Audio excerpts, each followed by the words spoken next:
लोगों को हम कौन कौन से टेंस बताए थे अगले घंटे में? तुम लोगों को past tense, present tense, past tense और कितने टेंस बताए थे? Future tense. जिसमें पास्ट टेंस में कितने टेंस बता दिए हैं? दो। प्रेजेंट इंडिफिनाइट और प्रेजेंट इम्परफेक्ट। और तीसरा में आता है प्रेजेंट परफेक्ट टेंस। इसको अगर संयुक्त में लिखोगे तो बताओ तो क्या क्या लिख सकते हैं? P P T. क्या कह सकते हैं? P P T, present perfect tense. इसको प्रेजेंट परफेक्ट टेंस किसे कहते हैं? सबसे पहले इसको याद रख लेते हैं, तभी ना हम उस टेंस में जाना प्रारंभ करेंगे। तो सबसे पहले प्रेजेंट टेंस है तो ये वर्तमान समय की कुछ न कुछ अंशता रखता होगा, लेकिन प्रेजेंट टेंस में भी जो भी सेंटेंस आते हैं उसका कार्य व्यापार जो है क्या कहते हैं? कार्य व्यापार इसका चले जाता है किसमें? भूतकाल में। किसमें चले जाता है? भूतकाल में।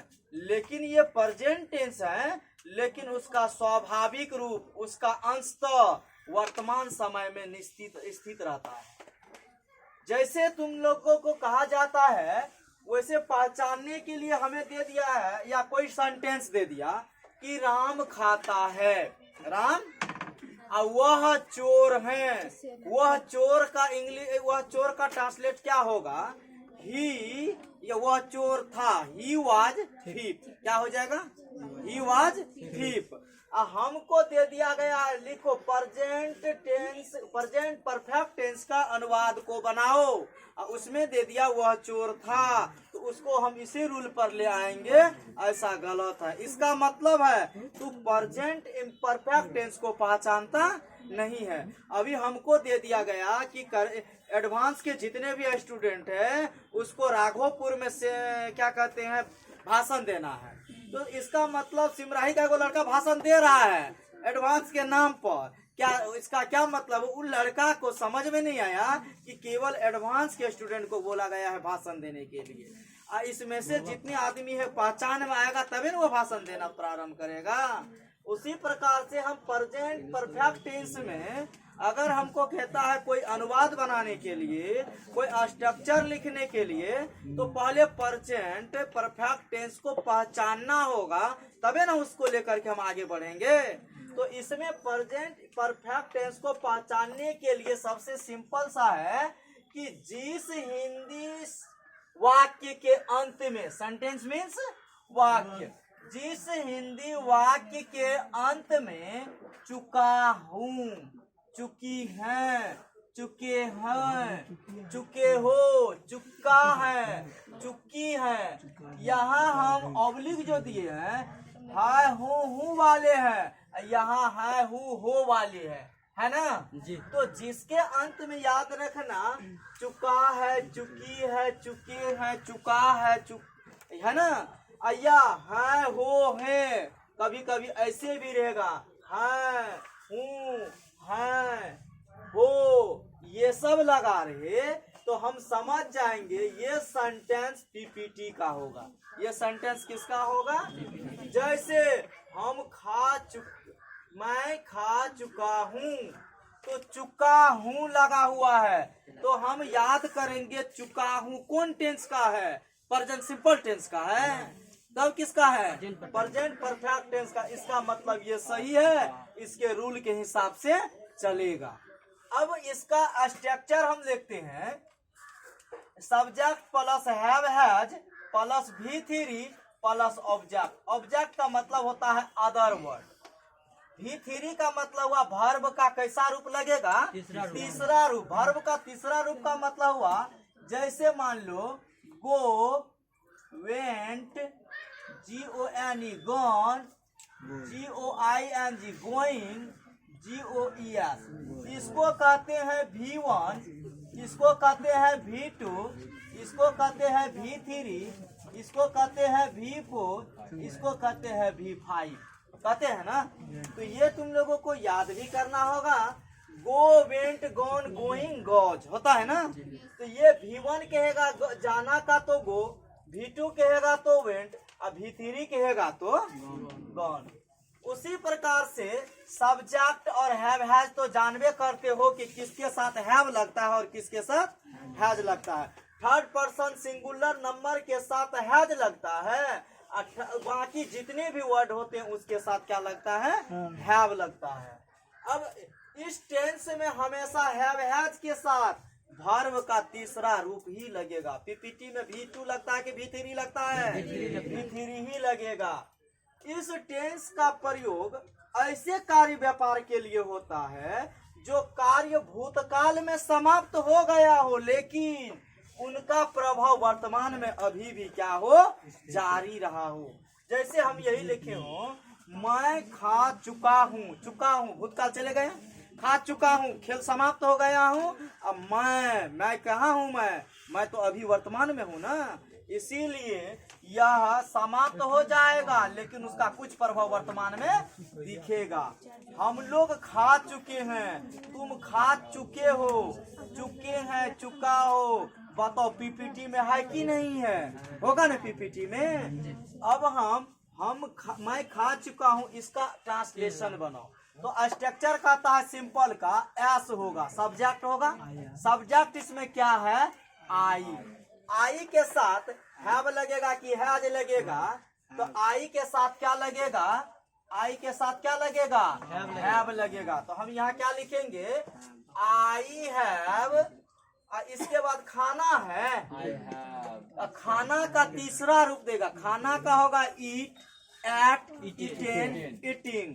तो ईट, एट, ईटेन, तो हम तीसरा रूप क्या देंगे, EATEN, ईटेन हो गया। मैं खा चुका हूँ, आई हैव ईटेन। हम लोग खेल चुके हैं, हम लोग का क्या होगा, वी के साथ हैव की हैज, वी हैव। खेलना का क्या होगा, PLY प्लस, तीसरा रूप लगाना है तो ED प्लाइड क्या होगा। तुम पढ़ चुके हो, तुम का क्या होगा, यू के साथ हैव की हैज, यू हैव। अब पढ़ना का होता है READ, रीड तीनों में होता है लेकिन पढ़ा जाता है रीड, रेड, रीडिंग, रीड्स, समझ गया ना। इसीलिए तीसरा का भी क्या हो जाएगा, यही होगा। लड़के आ गए हैं, लड़के गए हैं, ए हैं, चुके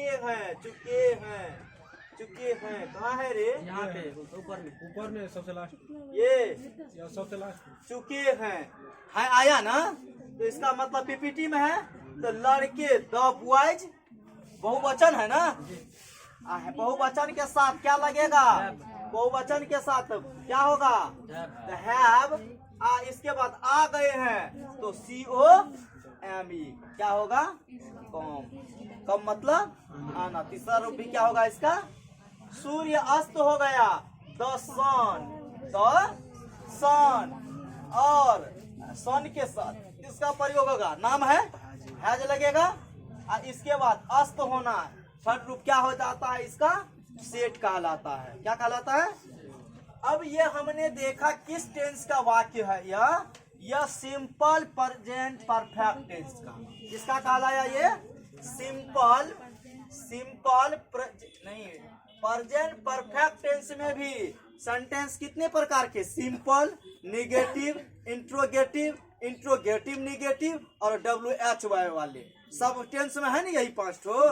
तो इसमें सिंपल वाले में क्या देखा, सब्जेक्ट को दो, हैव हैज के साथ V3 दो और ऑब्जेक्ट दो, सिंपल सा वाक्य है। अब हम तुम लोगों को देंगे, मान लो बनाने के लिए, मान लो वह जा चुका है, वह जा चुका है, इसका क्या होगा कोई बता सकते हो, वह का क्या हो जाएगा बताओ, ही के साथ हैज की हैव लगेगा, हैज लगेगा। और जाना का क्या होता है, गो, और गो का तीसरा रूप क्या होगा, गॉन, NE। तो बताओ सही है मेरा कि गलत है। इसी में निगेटिव सेंटेंस आ जाएगा, जैसे निगेटिव सेंटेंस आ जाएगा तो उस वाक्य में क्या होगा, नहीं रहेगा।